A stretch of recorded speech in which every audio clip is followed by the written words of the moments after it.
प्यारे प्यारे दोस्तों, नमस्कार। स्वागत है आप सभी का मेरे यूट्यूब चैनल में।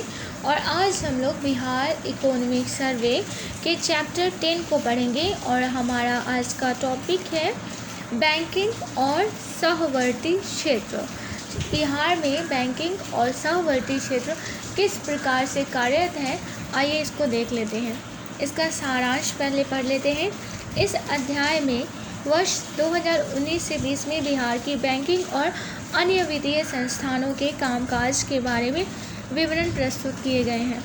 बैंक शाखाओं की कुल संख्या में ही बिहार का जनसंख्या के अनुपात में कम हिस्सा नहीं है। उन शाखाओं में कर्मचारियों की संख्या भी राष्ट्रीय औसत से कम है। इन अवरोधों का राज्य में पर्याप्त ऋण देने के लिए बैंकों के समग्र कामकाज पर असर पड़ता है। बिहार में जमा और अग्रिम दोनों में सार्वजनिक क्षेत्र के बैंकों का सर्वाधिक हिस्सा है, जिसके बाद प्राइवेट बैंकों का और क्षेत्रीय ग्रामीण बैंकों का हिस्सा है। हालांकि बिहार में सार्वजनिक क्षेत्र के बैंकों द्वारा किए गए जमा की तुलना में ऋण देने का अनुपात देश में सबसे कम है। साथ ही यह भी दिखाता है कि प्राइवेट बैंकों और लघु वित्त बैंकों ने बिहार में ऋण देने के मामले में कुछ प्रगति की है, जबकि सार्वजनिक क्षेत्र के बैंकों का प्रदर्शन निराशाजनक रहा है। वर्ष 2019 से 20 में बैंकों द्वारा दिए जाने वाले कुछ अग्रिमों में प्राथमिक और गैर प्राथमिक क्षेत्रों का हिस्सा क्रमशः 67.1% और 32.9% था। बिहार के अनुसूचित व्यावसायिक बैंकों ने विगत वर्षों के दौरान वार्षिक ऋण योजना का लक्ष्य बढ़ाया है, लेकिन उपलब्धि का प्रतिशत काफ़ी घटा है, जो 2017 से 18 के 90.8% से घटकर 2019 से 20 में 72.7 हो गया। यह हासिल किए जाने की तुलना में ऊंची दर पर लक्ष्य बढ़ाने की प्रवृत्ति को दर्शाता है।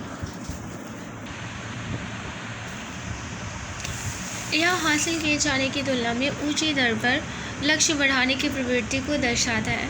राज्य के लिए निम्न ऋण जमा अनुपात से अनुसूचित व्यावसायिक बैंकों के जरिए पूंजी के बिहार से पलायन का पता चलता है।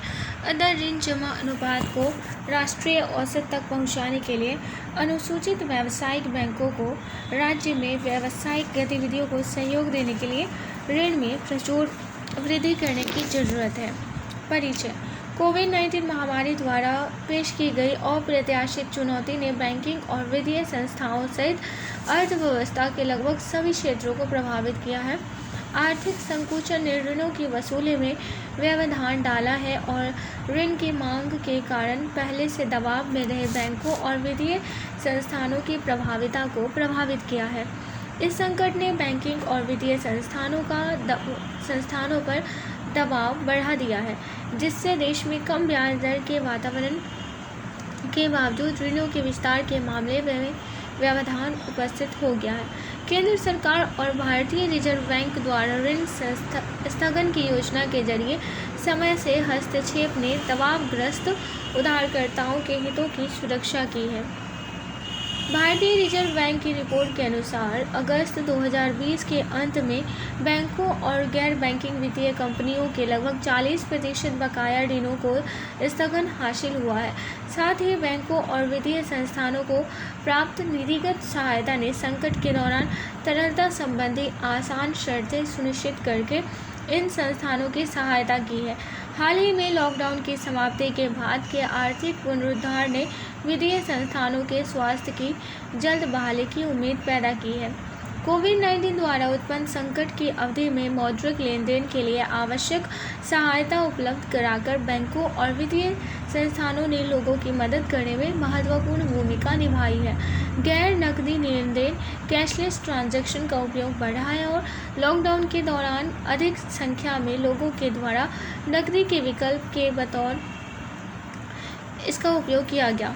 गैर नकदी लेन देन ही नहीं, लोगों को प्रत्यक्ष लाभांतरण सहित कुछ प्रमुख राहत कार्यक्रमों में भी मौजूदा बैंकिंग अधिसंरचना के जरिए इसका उपयोग किया जा सका। इसीलिए इस संकट ने बैंकों की भूमिका को ही नहीं रेखांकित किया है, अधिवांशित वित्तीय साक्षरता में भी सुधार लाया है, ताकि अधिकांश लोगों द्वारा नकद अंतरण की जगह डिजिटल लेन देन का उपयोग किया जाए। लोगों की बड़ी आबादी द्वारा वित्तीय साधनों का उपयोग उन्हें अपनी बचत को व्यवस्थित करने का बेहतर माध्यम उपलब्ध कराता है। और कम खर्च के में उधार लेने की पहुंच भी उपलब्ध कराता है, जो आर्थिक विकास और वित्तीय समावेश की कुंजी है। संबंधित शोध पर आधारित साक्ष्य से पता चलता है कि वित्तीय विकास और आर्थिक वृद्धि के बीच सशक्त सकारात्मक संबंध होता है। बैंक और वित्तीय संस्थान वित्तीय विकास में महत्वपूर्ण भूमिका निभाते हैं, जिसके कारण उपादान संबंधी कुछ उत्पादकता और निवेश दोनों में सुधार होने से आर्थिक विकास होता है। ये संस्थान लाभप्रद निवेश को बढ़ावा देने और आर्थिक लेन-देन को सुगम बनाने में महत्वपूर्ण भूमिका निभाते हैं।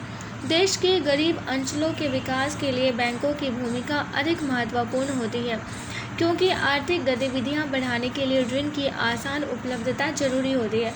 बिहार जैसे क्षेत्रों में जहां वित्तीय संस्थानों द्वारा दिया जाने वाला ऋण राष्ट्रीय औसत से बहुत कम है, वित्तीय संस्थानों पर दबाव का ऋण पर अधिक प्रभाव होगा। इस अध्याय में बिहार के वित्तीय क्षेत्र के विश्लेषण में राज्य में कार्यरत 5 प्रकार के संस्थानों का जायजा लिया गया है। अनुसूचित व्यावसायिक बैंक, क्षेत्रीय ग्रामीण बैंक, सहकारी बैंक, लघु वित्त बैंक तथा सूक्ष्म वित्त संस्थान। जहां अनुसूचित व्यावसायिक बैंक उद्योग और कृषि दोनों को वित्त उपलब्ध कराते हैं, वहीं क्षेत्रीय ग्रामीण बैंक और सहकारी बैंक मुख्यतः कृषि क्षेत्र की ज़रूरतों का ख्याल रखते हैं। बिहार की अर्थव्यवस्था में लघु वित्त बैंकों और सूक्ष्म वित्त संस्थानों की भूमिका हाल के वर्षों में बढ़ी है। बैंकिंग अधिसंरचना।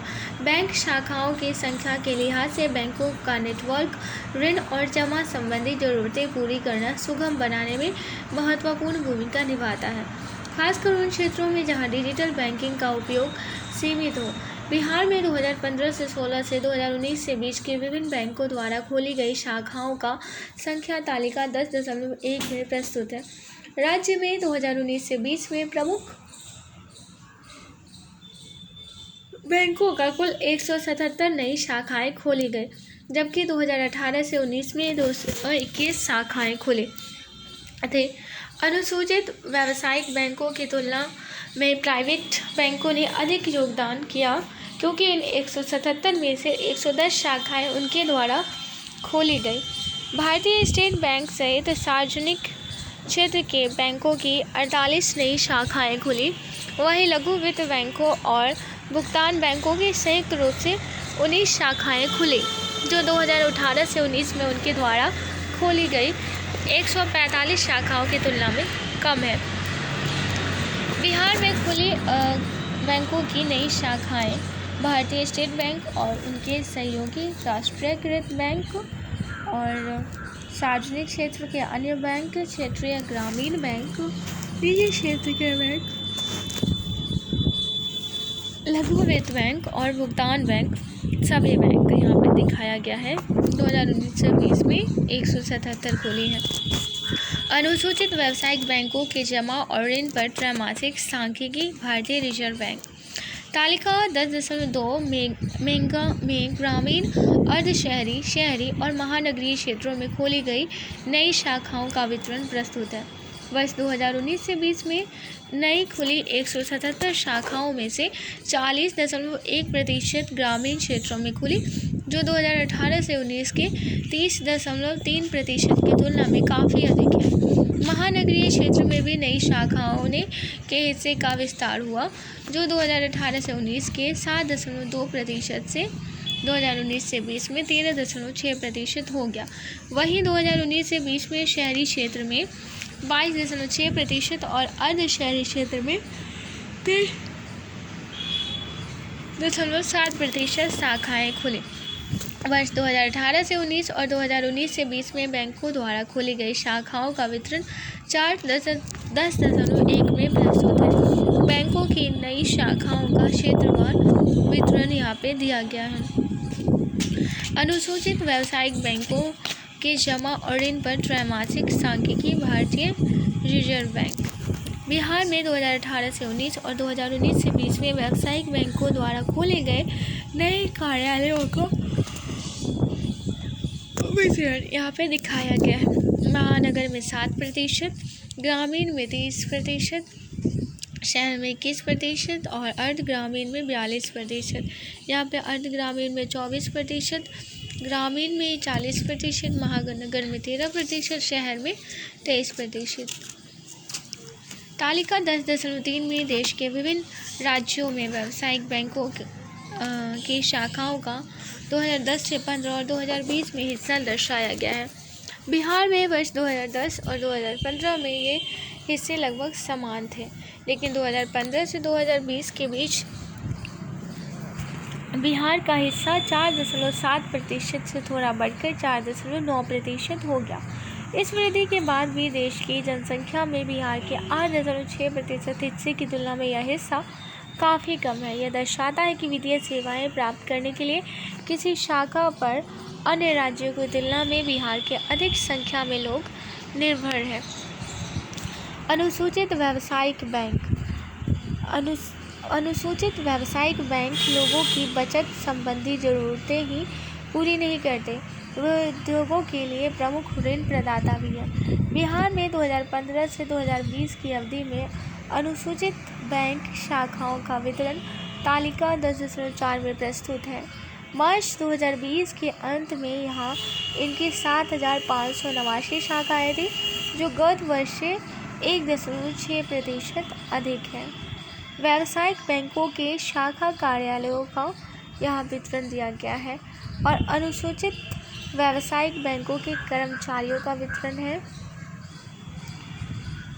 तालिका 10.5 में विभिन्न राज्यों के अनुसूचित व्यावसायिक बैंकों के कर्मचारियों का वितरण दर्शाया गया है। यहाँ पे तालिका को हम लोग एक बार फिर से देख लेते हैं। यहाँ पे आंध्र प्रदेश में 3.8% है और बिहार में 3.5, छत्तीसगढ़ में 1.4, गुजरात में 5.6 है और कर्नाटक में 7.2 है।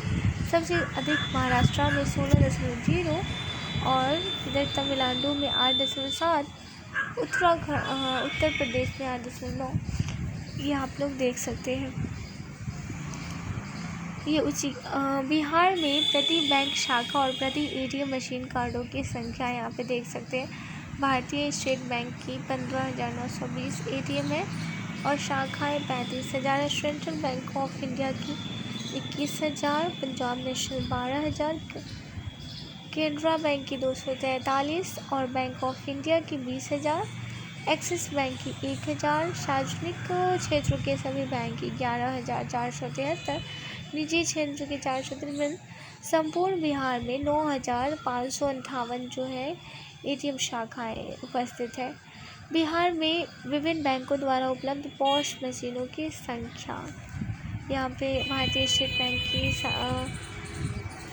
17,942 और HDFC बैंक की 12,452 और एक्सिस बैंक की 12,300। यस बैंक का है, बंधन bank, Kotak Mahindra bank, central bank of India Bihar और IDBI बैंक का दिया गया है। बैंकों का पॉस मशीनों में हिस्सा बैंक POS मशीन में सार्वजनिक क्षेत्र के बैंक 43% और निजी क्षेत्र के बैंक में 57%।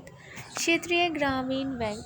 बिहार में 2 क्षेत्रीय ग्रामीण बैंक हैं, दक्षिण बिहार क्षेत्रीय ग्रामीण बैंक और उत्तर बिहार क्षेत्रीय ग्रामीण बैंक। जनवरी 2019 को दक्षिण बिहार ग्रामीण बैंक का गठन मध्य बिहार क्षेत्रीय ग्रामीण बैंक और बिहार क्षेत्रीय ग्रामीण बैंक को मिला देने के बाद हुआ। इन दोनों बैंकों की शाखाओं में 2019 से 20 में कोई विस्तार नहीं हुआ और दिखा। तालिका 10.8 में सितंबर 2020 के अंत में बिहार के इन दोनों क्षेत्रीय ग्रामीण बैंकों की शाखाओं की संख्या दर्शाई गई है। दोनों बैंकों की 68.8% शाखाएँ ग्रामीण क्षेत्रों में हैं। उत्तर बिहार क्षेत्रीय ग्रामीण बैंक की 33.8% शाखाएँ राज्य के अर्ध शहरी क्षेत्रों में और 61.9% ग्रामीण क्षेत्रों में है।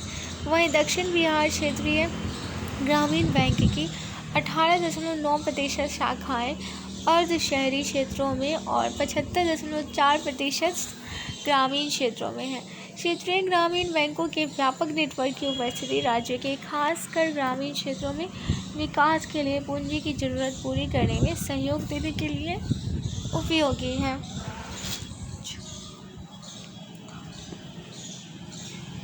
यहाँ पर बिहार में क्षेत्रीय ग्रामीण बैंक शाखाओं की संख्या को दिखाया गया है। सहकारी बैंक। बिहार में महाराष्ट्र, गुजरात और तमिलनाडु जैसे राज्यों की तुलना में सहकारी बैंकों की सीमित उपस्थिति है। विभिन्न राज्यों के राज्य सरकारी बैंकों और जिला केंद्रीय सरकारी बैंकों की शाखाओं की संख्या के आंकड़े तालिका 10.9 में दर्शाए गए। उससे पता चलता है कि हाल ही के वर्षों में उनकी शाखाओं की संख्या के लिहाज से बिहार में उनकी उपस्थिति में कोई बदलाव नहीं आया है। बिहार राज्य में सहकारी बैंकों की शाखाओं की कुल संख्या 12 रही है, जबकि जिला केंद्रीय सहकारी बैंकों की शाखाओं की संख्या 312 से बढ़कर 323 हो गई है। लघु वित्त बैंक। राज्य के बड़े व्यावसायिक बैंकों के सीमित नेटवर्क को देखते हुए लघु वित्त बैंकों की भूमिका अधिक महत्वपूर्ण हो जाती है।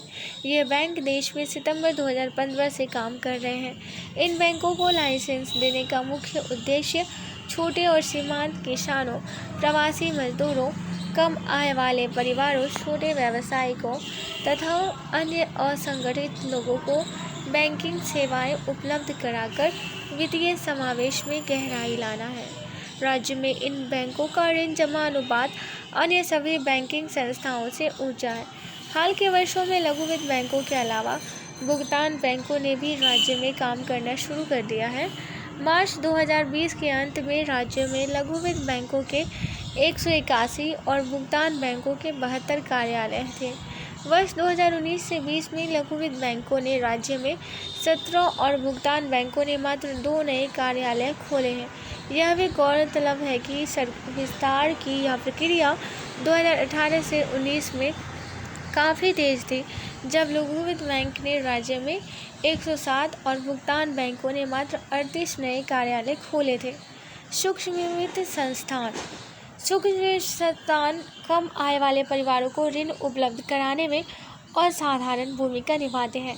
ऐसे ऋण इन परिवारों के रोजगार, आर्थिक विकास और समग्र सशक्तिकरण के लिए महत्वपूर्ण होते हैं। इससे कम या बिना कोलेटरल वाले गरीब परिवारों के लिए ऋण का बाजार खुलता है, जिससे लघु ऋणों के जरिए आवश्यक पूंजी की आपूर्ति सुनिश्चित होकर उनकी उत्पादक क्षमता बढ़ाती है। ये संस्थाएं बिहार में वित्तीय समावेश के स्तर में सुधार लाने में मुख्य भूमिका निभा रही है।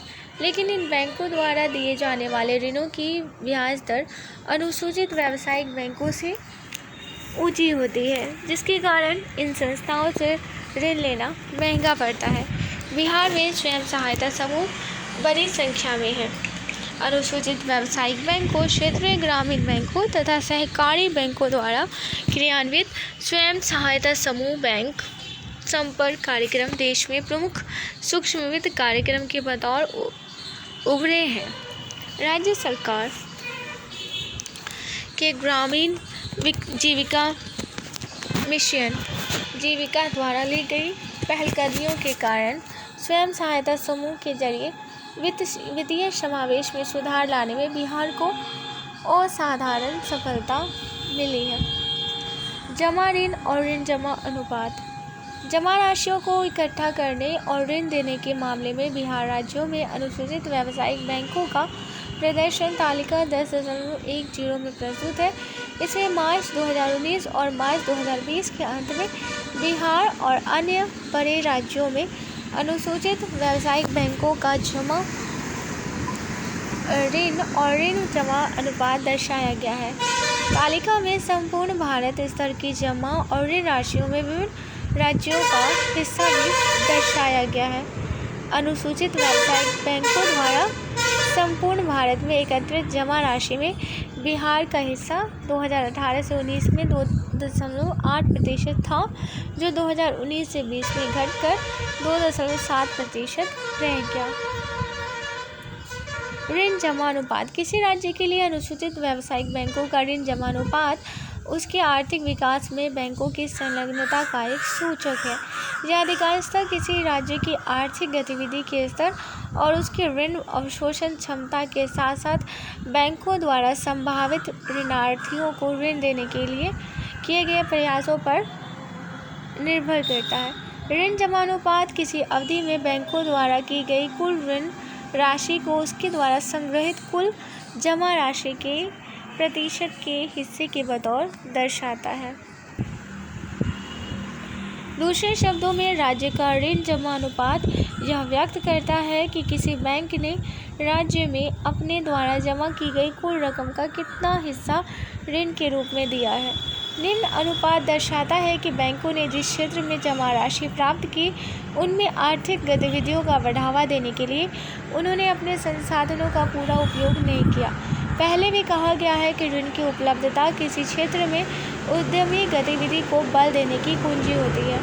बिहार का ऋण जमा अनुपात 2018 से 19 में 34.0% था, जो 2019 से 20 में 36.1% हो गया। वहीं संपूर्ण भारत के स्तर पर ऋण जमा अनुपात इस अवधि में 78.2% से घटकर 76.5% रह गया। गौरतलब है कि बिहार का ऋण जमा अनुपात राष्ट्रीय औसत से काफ़ी कम है। तीनों राज्यों आंध्र प्रदेश, तमिलनाडु और महाराष्ट्र में ऋण जमा अनुपात 100% से अधिक था। प्रमुख राज्यों में से झारखंड और हिमाचल प्रदेश के ऋण जमा अनुपात ही बिहार से कम है। यह मानते हुए कि राज्य में ऋण की मांग पूरी नहीं हो पा रही है, राज्य में व्यवसाय कर रहे अनुसूचित व्यावसायिक बैंकों को निम्न ऋण जमा अनुपात पर गंभीरता से ध्यान देने की जरूरत है। बिहार में अनुसूचित व्यावसायिक बैंकों में जमा के कथित स्तर को देखते हुए अगर राज्य को 76.5% का राष्ट्रीय स्तर हासिल करना हो तो इन बैंकों को 2.87 लाख करोड़ रुपए का अतिरिक्त ऋण देना होगा। इससे राज्य में निवेश को अतिवांछित बल मिल सकता है। अनुसूचित व्यावसायिक बैंकों द्वारा ऋणों का निम्न वितरण राज्य के लिए चिंता की बात है, क्योंकि यह दर्शाता है कि राज्य की ऋण संबंधी ज़रूरतें वित्तीयन के दूसरे स्रोतों से अधिक ब्याज दर पर पूरी की जा रही है, जिससे राज्य में व्यवसाय करने की लागत बढ़ जा रही है। साथ ही इससे यह भी पता चलता है कि इन बैंकों के द्वारा राज्य से इकट्ठा की गई जमा राशि का उपयोग दूसरे राज्यों में ऋण देने के लिए किया जा रहा है, जो निश्चित तौर पर बिहार जैसे गरीब राज्यों में पूंजी का पलायन है। तालिका 10.11 और 4.3 में 2013 से 14 से सितंबर 2020 के बीच सभी बैंकों के जमा ऋण बिहार के बाहर के बैंकों द्वारा राज्य में दिए गए अग्रिम सहित और ऋण जमा अनुपात दर्शाए गए हैं। विगत कुछ वर्षों में ऋण जमा अनुपात लगभग अपरिवर्तित रहा है। वर्ष 2020 से 21 में सितंबर 2020 तक ऋण जमा अनुपात 41.0% है, जो गत वर्ष से कम है। यह पहले से ही संपूर्ण भारत के औसत से कम ऋण जमा अनुपात वाले राज्य में ऋण लेने पर महामारी द्वारा उत्पन्न संकट के प्रभाव को दर्शाता है। ऋण में बैंकों की बिहार के बाहर स्थित शाखाओं द्वारा राज्य में दिए गए अग्रिम भी शामिल है। स्रोत राज्य स्तरीय बैंकर्स समिति की रिपोर्ट है। बिहार में ऋण जमा और जमा अनुपात सितंबर 2020 के अंत तक यहाँ पे जमा कितना है और ऋण कितना है और ऋण जमा अनुपात को दिखाया गया है। बिहार में सितंबर 2020 के अंत में शहरी, अर्ध-शहरी और ग्रामीण क्षेत्रों के लिए ऋण जमा अनुपात क्रमशः 35.4%, 38.4% और 46.1% था। राज्य में दिए गए जमा और दिए गए ऋण के लिए ऋण जमा अनुपात 39.2% था। वहीं मार्च से सितंबर 2020 के बीच बैंकों की बिहार के बाहर स्थित शाखाओं द्वारा 6,893.04 करोड़ रुपए के अग्रिम दिए गए थे। अगर राज्य के बाहर स्थित बैंक शाखाओं द्वारा दिए गए अग्रिमों को भी जोड़ लिया जाए तो यह अनुपात थोड़ा बदलकर 41.0% हो जाता है, जो संपूर्ण भारत के औसत से काफ़ी कम है। विकास का इंजन कहे जाने वाले बिहार के शहरी क्षेत्र में ऋण जमा अनुपात अन्य हिस्सों से भी कम है। ग्रामीण और अर्ध शहरी क्षेत्रों में अपेक्षाकृत ऊंचा ऋण जमा अनुपात मुख्यतः इन क्षेत्रों में प्राथमिकता प्राप्त क्षेत्र को ऋण देने के लिए नीतिगत दबाव के कारण है। सितंबर 2020 के अंत में बैंक वार ऋण जमा अनुपात तालिका 10.13 में दर्शाया गया है। लघु वित्त बैंकों का 403.2% ऋण जमा अनुपात बिहार के बैंकिंग संस्थानों में से एकदम अलग है। हालांकि लघु वित्त बैंक इस व्यवसाय में नए हैं और राज्य के जमा और ऋण बाजार में उनका कम हिस्सा है, लेकिन यह इस तथ्य को भी रेखांकित करता है कि बिहार में ऋण के अधिक अवशोषण की अप्रयुक्त क्षमता मौजूद है और लघु वित्त बैंकों की अपेक्षा व्यापक नेटवर्क वाले अनुसूचित व्यावसायिक बैंकों को यह कमी दूर करनी चाहिए। क्षेत्रीय ग्रामीण बैंकों का ऋण जमा अनुपात 52.8% था और व्यावसायिक बैंकों का 38.6%। यहाँ गौरतलब है कि बिहार में संग्रहित कुल जमा राशि में व्यावसायिक बैंकों का अधिक हिस्सा है, इसलिए इन बैंकों द्वारा अग्रिम देने में सुधार करने से राज्य में व्यावसायिक गतिविधियों को बढ़ावा देने में मदद मिलेगी। बैंकों ने अपने द्वारा दिए गए अग्रिमों के अलावा राज्य में 11,052 करोड़ रुपए का भी निवेश किया। अगर उनके निवेशों को भी राज्य में उनके द्वारा दिए गए अग्रिमों के साथ जोड़ दिया जाए तो उनका ऋण जमा अनुपात 41.0% से बढ़कर 43.8% हो जाता है। कभी कभी यह तर्क दिया जाता है कि निवेश सह ऋण जमा अनुपात बैंकों द्वारा राज्य की आर्थिक गतिविधियों में कुल संलग्नता का बेहतर सूचक है, क्योंकि बैंक ऋण ही अर्थव्यवस्था में सहायता नहीं करते। राज्य सरकार की प्रतिभूतियों और सरकारी उपक्रमों, अर्ध सरकारी निकायों और संयुक्त स्टॉक कंपनियों के शेयरों और बॉन्डों में निवेश करके भी करते हैं, लेकिन राज्य में ये निवेश उनके कुल अग्रिमों के छोटे हिस्से ही है।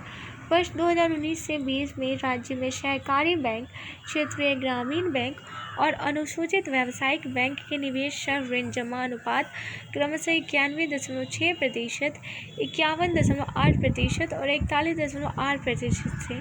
इस प्रकार यह दिखाता है कि निवेश सह ऋण जमा अनुपात को ध्यान में रखने पर भी बिहार में बैंकों के प्रदर्शन की तुलना अन्य प्रमुख राज्यों के साथ करने पर बहुत अंतर नहीं आता है।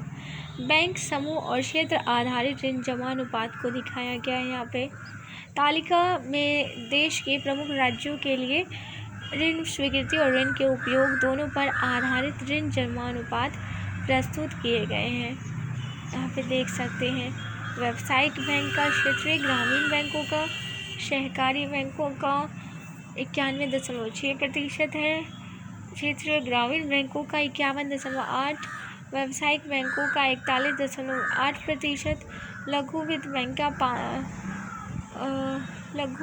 का 574.2% और सभी बैंकों का 44.4% है। तालिका में देश के प्रमुख राज्यों के लिए ऋण स्वीकृति और ऋण के उपयोग दोनों पर आधारित ऋण जमा अनुपात प्रस्तुत किए गए हैं। जिस ऋण जमा अनुपात पर ऊपर चर्चा की गई है, उस अनुपात की गणना पारंपरिक रूप से राज्य में बैंकों द्वारा हुई ऋण स्वीकृतियों के आधार पर की गई है। यह उस हद को बताता है कि जहां तक बैंक राज्य से एकत्र की गई जमा राशि का उपयोग उसके ऋण की मांग पूरी करने के लिए करते हैं। इस मामले को देखने का दूसरा तरीका ऋण स्वीकृति की जगह ऋण को उपयोग का प्रयोग करना है। ऋण स्वीकृति आधारित निम्न ऋण जमा अनुपात एक राज्य से दूसरे राज्य को होने वाला जमा राशि का पलायन दर्शाता है, जबकि ऋण के उपयोग पर आधारित ऋण जमा अनुपात राज्य में निवेश के लिए ऋण के पलायन को सूचित करता है। देश के स्तर पर दोनों अनुपात स्वाभाविक रूप से एक है, लेकिन विभिन्न राज्यों में दोनों अनुपात अलग अलग हैं। बिहार के मामले में 2019 में उपयोग के आधार पर अनुसूचित व्यावसायिक बैंकों का ऋण जमा अनुपात 35.4% था, जो ऋण स्वीकृति आधारित अनुपात से थोड़ा अधिक था। अनुसूचित व्यावसायिक बैंकों का ऋण जमा अनुपात यहाँ दिखाया गया है।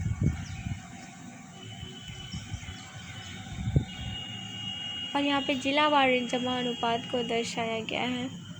बिहार में सार्वजनिक क्षेत्र के ऋण जमा अनुपात को दिखाया गया है। फिर यहाँ पे बिहार में निजी बैंकों, क्षेत्रीय ग्रामीण बैंकों, लघु वित्त बैंक का अग्रिम और ऋण जमा अनुपात को दर्शाया गया है। इस तालिका में बिहार में जमा और अग्रिम बैंक वार हिस्सा को दिखाया गया है। वार्षिक ऋण योजना के अंतर्गत उपलब्धियां। ACP के अंतर्गत क्या उपलब्धियां आइए देख लेते हैं। वार्षिक ऋण योजना के तहत राज्य में 2017 से 18 से 2019 से 20 के लिए दिए गए क्षेत्रवार अग्रिमों का बैंकों द्वारा तैयार विवरण तालिका में दर्शाया गया है। बैंकों ने इन वर्षों के दौरान वार्षिक ऋण योजना का अपना लक्ष्य बढ़ाया है, लेकिन उनकी उपलब्धि के प्रतिशत में लगातार गिरावट आई है, जो 2017 से 18 के 90.8% से घटकर 2019 से 20 में 72.7% रह गया। यह लक्ष्य को हासिल किए जा सकने से अधिक बढ़ाने की प्रवृत्ति को दर्शाता है। कुल अग्रिम में प्राथमिकता प्राप्त क्षेत्रों का हिस्सा समय के साथ घटता गया है, जो 2017 से 18 के 71.8% से 2019 से 20 में 67.1% रह गया। वहीं इस अवधि में प्राथमिकता रहित क्षेत्रों का हिस्सा 28.2% से बढ़कर 32.9% हो गया। राज्य के तहत प्राथमिकता रहित क्षेत्र की उपलब्धि प्राथमिकता वाले क्षेत्र से अधिक रही, लेकिन विगत वर्षों के दौरान वार्षिक ऋण योजना में दोनों ही क्षेत्रों की उपलब्धि घटी है। गिरावट प्राथमिकता वाले क्षेत्र में अधिक थी, जो 2017 से 18 के 89.8% से घटकर 2019 से 20 में 74.6% रह गई।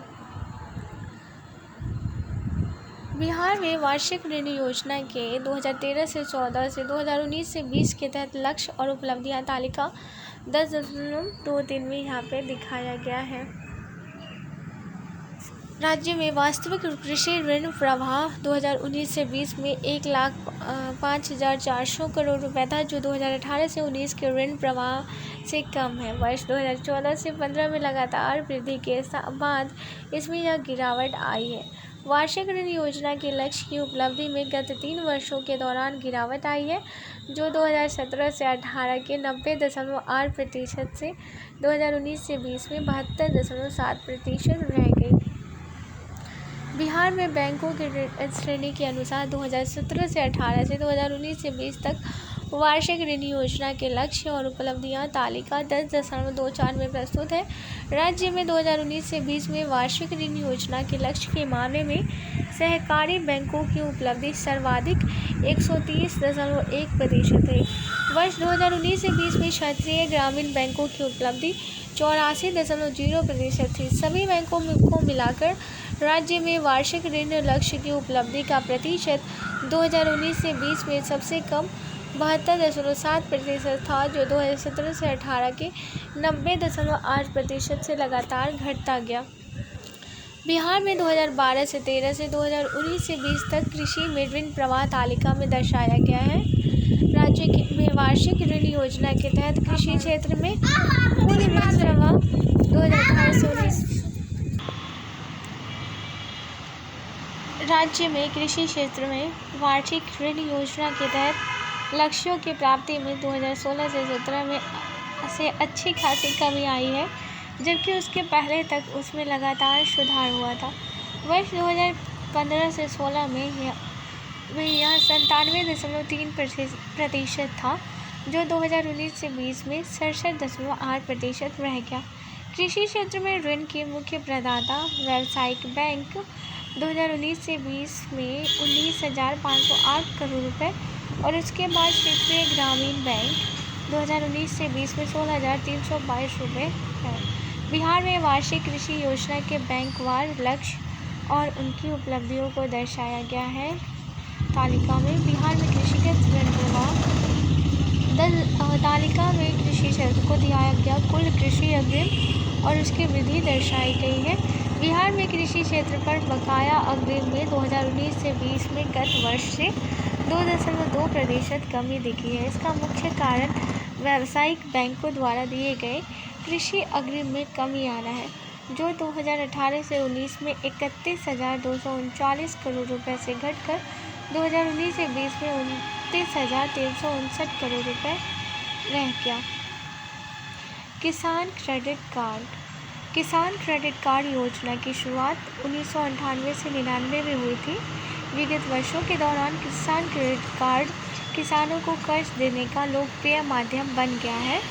इस योजना का क्रियान्वयन सभी अनुसूचित व्यावसायिक बैंकों, क्षेत्रीय ग्रामीण बैंकों, राजकीय सहकारी बैंकों, केंद्रीय सहकारी बैंकों और प्राथमिक कृषि सहकारी समितियों द्वारा किया जाता है। योजना के तहत लाभार्थियों को क्रेडिट कार्ड सह पासबुक जारी किए जाते हैं, जिसमें उधार लेने की सीमा और वैधता अवधि का उल्लेख रहता है। ऋण सीमाओं का निर्धारण पूरे 1 वर्ष के लिए उनकी पूरी उत्पादन संबंधी ऋण की जरूरतों और फसल उत्पादन संबंधी आनुषंगिक गतिविधियों को ध्यान में रखकर किया जाता है। ऋणदाता बैंकों के विवेकाधीन ऋणों की उप सीमाएँ भी तय की जाती है। फसल ऋण चक्रानुसारी नगद ऋण सुविधा के रूप में होता है, जिसमें निर्धारित सीमा के अंदर किसी भी संख्या में निकासी और भुगतान की स्वीकृति होती है। तालिका में बिहार में विभिन्न बैंकों द्वारा 2012 से 13 से 2019 से 20 के बीच जारी किसान क्रेडिट कार्डों की संख्या दर्शाई गई है। वर्ष 2019 से 20 में कुल 1,66,434 किसान क्रेडिट कार्ड जारी किए गए थे। 2018 से 19 में जारी 2,19,185 कार्डों से काफ़ी कम है। इनमें से सर्वाधिक 1.33 लाख कार्ड व्यावसायिक बैंकों द्वारा, उसके बाद 32.1 हजार कार्ड क्षेत्रीय ग्रामीण बैंकों द्वारा और 1.2 हजार कार्ड केंद्रीय सहकारी बैंकों द्वारा जारी किए गए थे। हालांकि विगत वर्षों के दौरान इन कार्डों को जारी करने के लक्ष्य का उपलब्धि प्रतिशत लगातार गिरता गया है, जो 2012 से 13 के 57.6% से 2019 से 20 में 17.3% रह गया। राज्य में 2018 से 19 के लिए किसान क्रेडिट कार्ड जारी करने के लक्ष्य को 2012 से 13 से 2017 से 18 के बीच के 15 लाख से घटाकर 10 लाख कर दिया गया था। वर्ष 2019 से 20 के लिए उसे और भी घटाकर 9.6 लाख कर दिया गया, लेकिन तब भी 16.6% उपलब्धि की हासिल की जा सके। यहाँ पे बैंकों द्वारा जारी किसान क्रेडिट कार्डों की संख्या को दर्शाया गया है।